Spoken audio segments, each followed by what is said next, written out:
ওম নমঃ শিবায়। হিন্দু সনাতন ধর্মের মূল স্তম্ভ হলেন ত্রিদেব, ব্রহ্মা, বিষ্ণু এবং মহেশ্বর। যেখানে ভগবান ব্রহ্মা সব কিছু সৃষ্টি করেন, ভগবান বিষ্ণু সকল জীবের পালন করেন, আর ভগবান শিব সমস্ত কিছু ধ্বংস করেন। এটাই প্রকৃতির নিয়ম। যার সৃষ্টি আছে তার ধ্বংসও অনিবার্য। কিন্তু এই তিন দেবতার জন্ম কিভাবে হয়েছিল? হিন্দু ধর্মের এ এক বিরাট রহস্য। আজ আমরা ভগবান শিবের উৎপত্তির সেই অলৌকিক কথা জানব। নমস্কার বন্ধুরা, অজানা রহস্যের আরও একটি এপিসোডে আপনাকে স্বাগত। আপনি যদি এই চ্যানেলে নতুন হয়ে থাকেন তাহলে এক্ষুনি চ্যানেলটিকে সাবস্ক্রাইব করে রাখুন। বিভিন্ন হিন্দু পুরাণ ও ধর্মগ্রন্থে ভগবান শিবের জন্মের বিষয়ে নানান ব্যাখ্যা পাওয়া যায়। আমাদের প্রাচীন হিন্দু পণ্ডিতেরা এইসব ধর্মগ্রন্থ অধ্যয়ন করে তার সারমর্ম আমাদের কাছে তুলে ধরেছেন।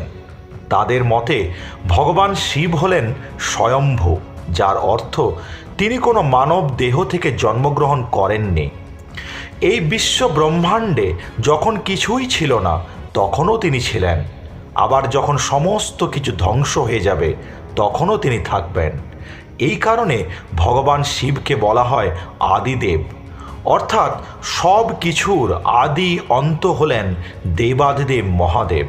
পবিত্র শিব পুরাণ গ্রন্থে ভগবান শিবের উৎপত্তির বিষয়ে এক বিশেষ ঘটনার উল্লেখ পাওয়া যায়।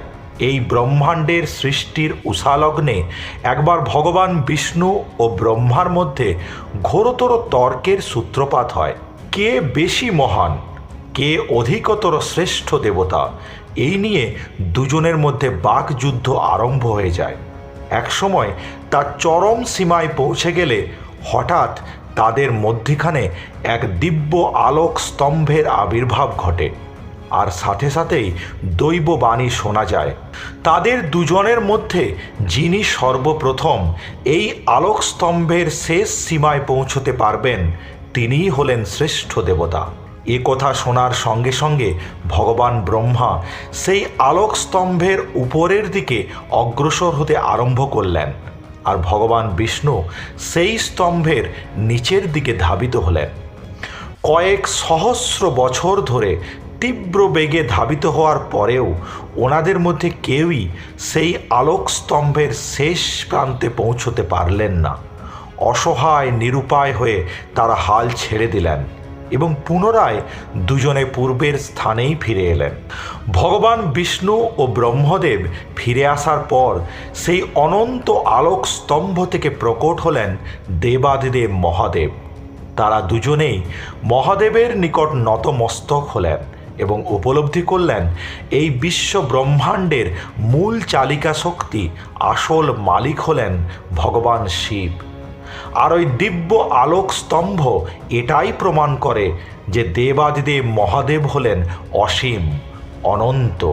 তার না আছে কোনো আরম্ভ আর না আছে কোনো শেষ। জয় শিবশম্ভু। বন্ধুরা, ভিডিওটি ভালো লাগলে চ্যানেলটি সাবস্ক্রাইব করতে ভুলবেন না যেন। খুব শীঘ্রই আবার দেখা হবে পরবর্তী ভিডিওতে। ধন্যবাদ।